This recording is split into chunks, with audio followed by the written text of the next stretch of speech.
Here's what's left when the battle moves on.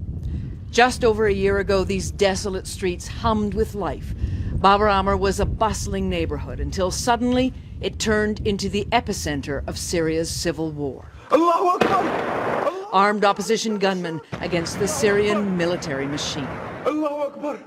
After months of ferocious fighting, the Syrian army did manage to take back the neighborhood of Babur Amr, but at terrible cost.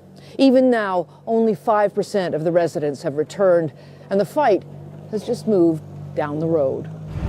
But to get to it, we had to take a surreal trip through a fully functioning business district crowded with shoppers and students, then down a street. The next front line was marked by tanks and Syrian soldiers. A young captain who wanted to be known only as Omar offered to show us around. Oof. Thank God. Look at this. Yes. Months of fighting have shattered this part of the old city. This street is sniper. Snipers? Yes. Now? No, because Omar gestured to a curtain hung in an alley to block the sniper's view. Even so, when soldiers pass the place, they duck. Just behind these battle-scarred buildings, rebel fighters are still in control. We climbed inside to try and have a look. There's not a lot moving out there. I might be able to see more from this hole, but they say it's too big that if we get visible, we'll be sniped at. So there are rebel snipers in the buildings just across the alley. The private on duty told me the army has the rebels surrounded on all sides. And how do they get supplies? Food, water, ammunition? Mostly through tunnels, he told me, and the sewage system.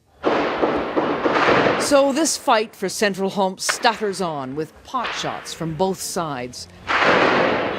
The army, at war now on multiple fronts across the country, has here been forced to accept a draw. Liz Palmer is in the Syrian capital, Damascus. Liz, Syria has one of the largest armies in the Middle East. Why hasn't the dictatorship been able to put down the rebellion?